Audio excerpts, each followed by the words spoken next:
Last night, when you lit the 8 candles, did you sit at the candles and listen to what they tell you? Or did you have a chance to speak to the candles?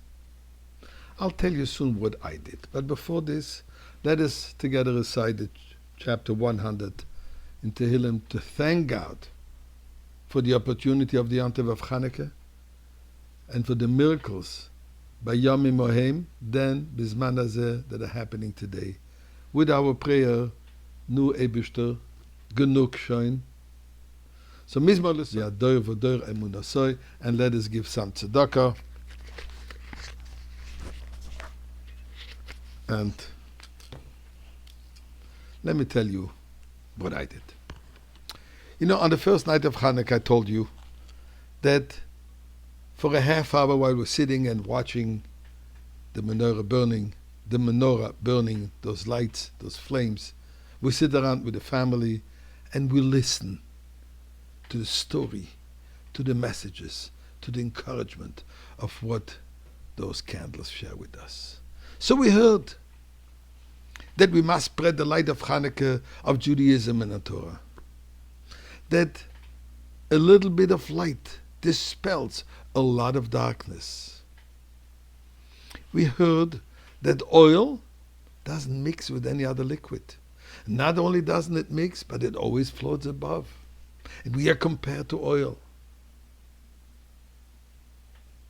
We also heard that oil in itself doesn't taste good, but it has the phenomenal capacity, that capability of revealing the beautiful taste and aroma from all the ingredients that goes into a salad.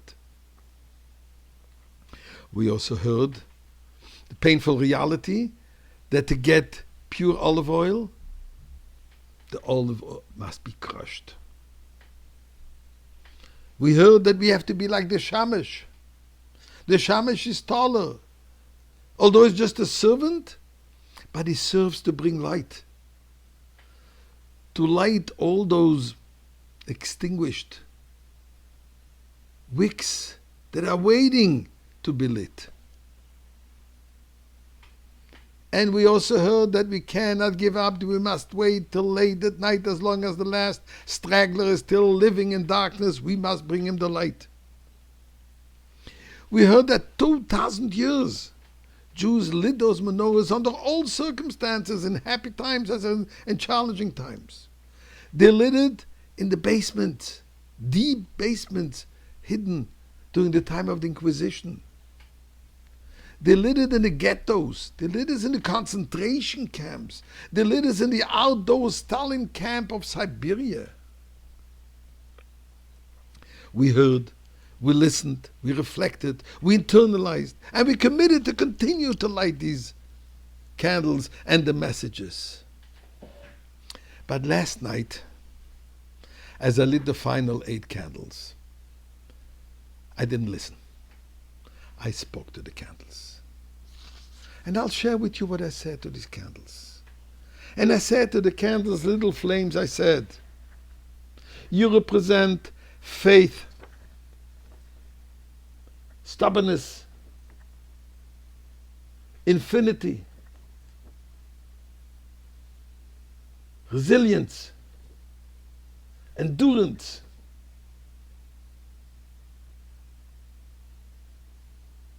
And I asked the question, aren't you tired of burning in exile? Aren't you tired of just lighting up the exile? The exile is lit up already. Don't you want to return to your rightful place and burn in the golden menorah in the holy temple lit by the Kohen? Don't you see the millions of flames lighting up the entire universe? I'm certain you see how the soldiers, while battling and eradicating evil, selflessly willing to sacrifice their lives to save the Jewish people, are lighting the menorah during battle.